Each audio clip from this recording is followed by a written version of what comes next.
Hello, in this video we show you how to replace the coolant and bleed the cooling system on Toyota Highlander.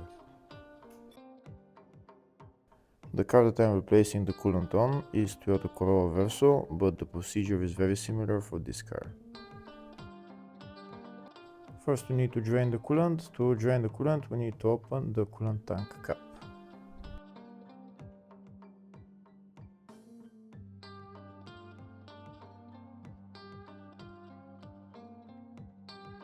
Next we're going to drain the coolant. On some cars the radiator has a drain plug, on others it doesn't have.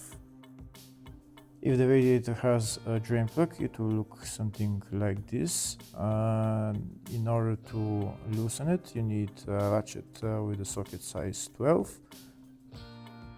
You need to loosen it and then the coolant will start flowing.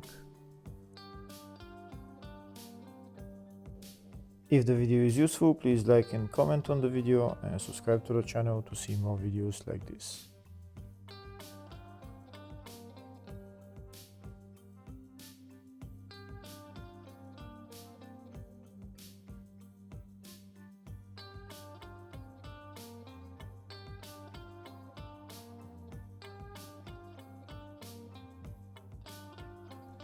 Here you can see it started flowing, and when the coolant stops flowing then you can close off the drain plug.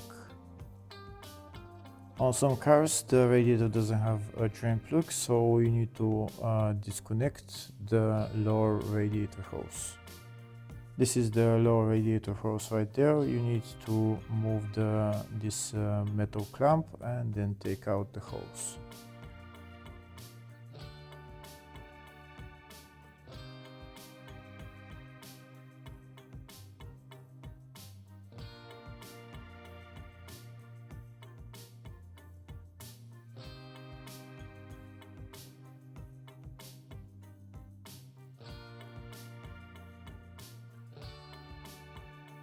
Once the hose is removed from the radiator, all the coolant will flow from the radiator.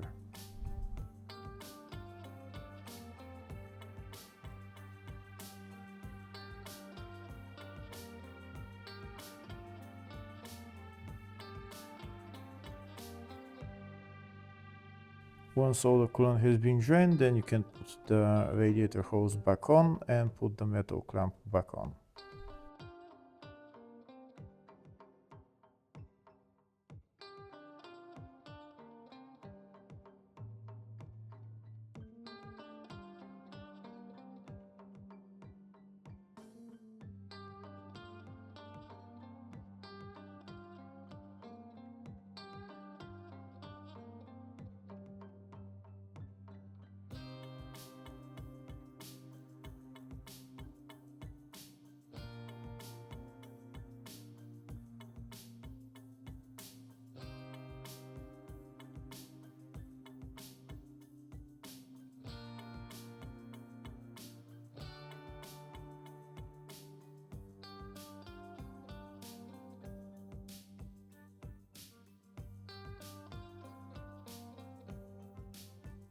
Next we need to fill the cooling system with coolant and bleed the cooling system. To do that, first we're gonna go inside the car. We're going to turn the ignition on and then go to the heater and set the heater to the maximum temperature and the blower motor to the lowest setting. We need to do that because this way the heater core valve opens, and then when we fill the cooling system with coolant, the coolant will go inside the heater core. So again, we need to put it to the highest temperature and the lowest setting on the blower motor. Then we're going to turn the ignition off and fill the cooling system with coolant.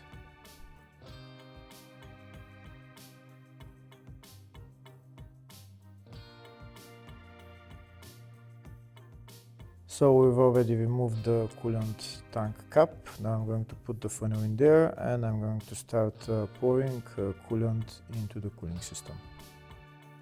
I'll pour coolant until it goes up to the maximum level.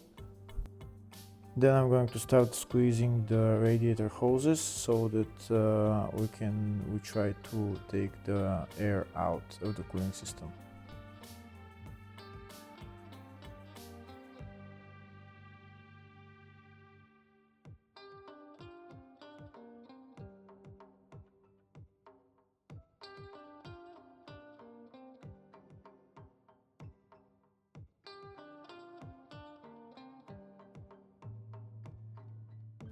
I think the cooling system now is full, the coolant is up to the maximum level, so now I'm going to start squeezing the radiator hoses. I'm going to squeeze the upper hose and the lower hose.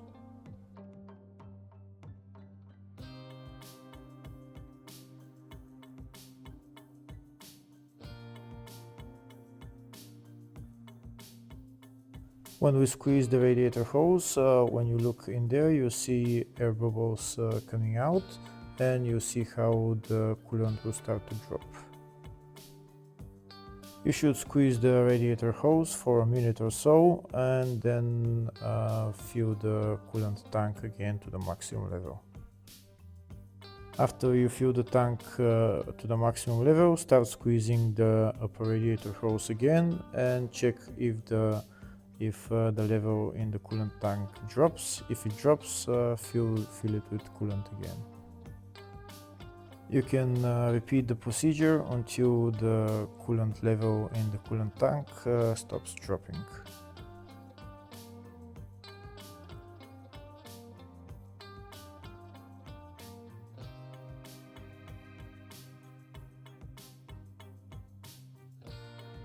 We can see the coolant tank is up to the maximum level, so now we're again going to squeeze the upper radiator hose and see if the level drops again.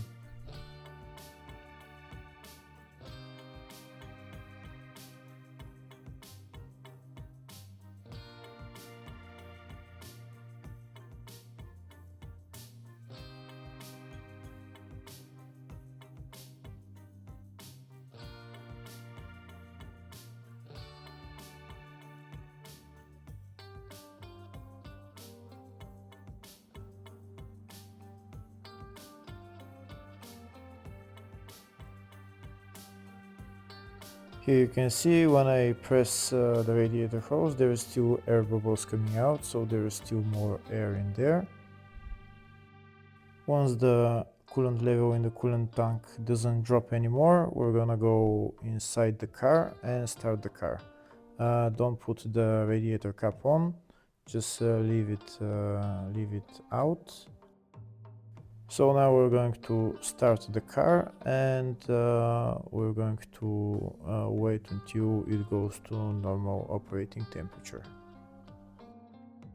Leave the settings in the heater to high temperature and lower setting on the blower motor. Now that the car is running, when you're looking into the coolant tank, you see some air bubbles still coming out.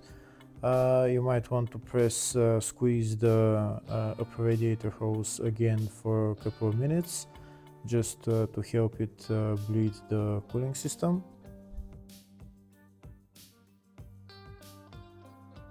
Now the car has run for about 10-15 minutes, and the operating temperature is rising. We can see that the level in the coolant tank has dropped.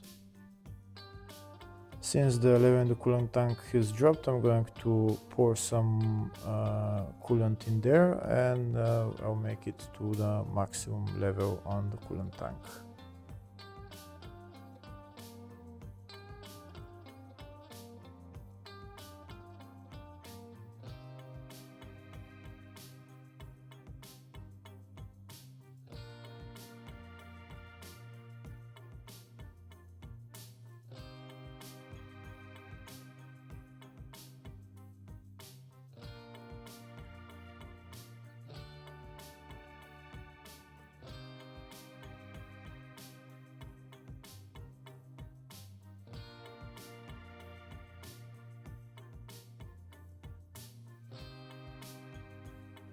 I'm again going to squeeze the upper radiator hose for about a minute or so, just to make sure to, if there is some more air in there, just to take it out.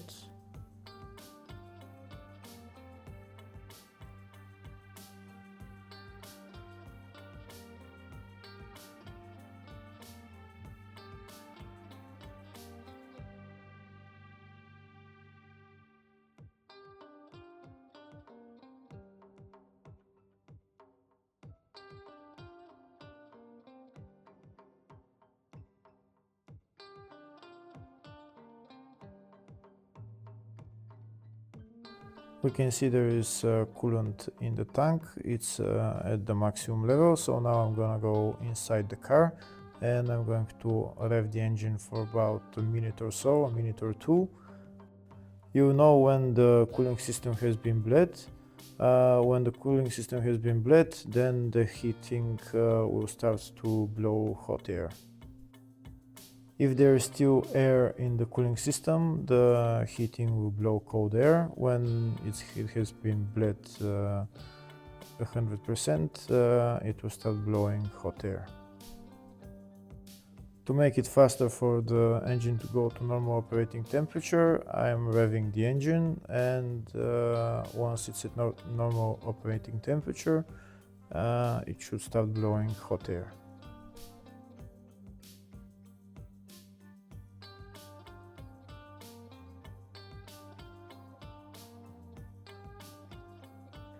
I think it's starting to blow hot air from the heater now, so I think the cooling system has been bled. So now I'm going to release the accelerator pedal and I'm going to turn off the engine.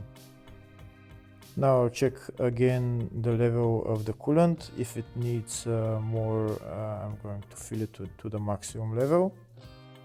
After I fill the coolant to the maximum level, I'm going to put the radiator cap on, and I'm going to leave the car cool.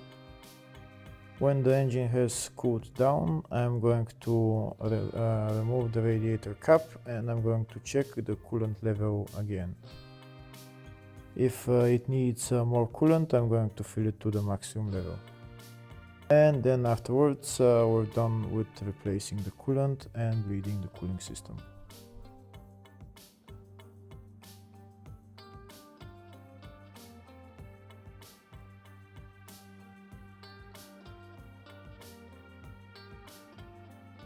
Next, I will show you the exact procedure in writing, step by step, of how to bleed the cooling system on this car. Hopefully the video was helpful. Please like and comment on the video and subscribe to the channel. Thank you.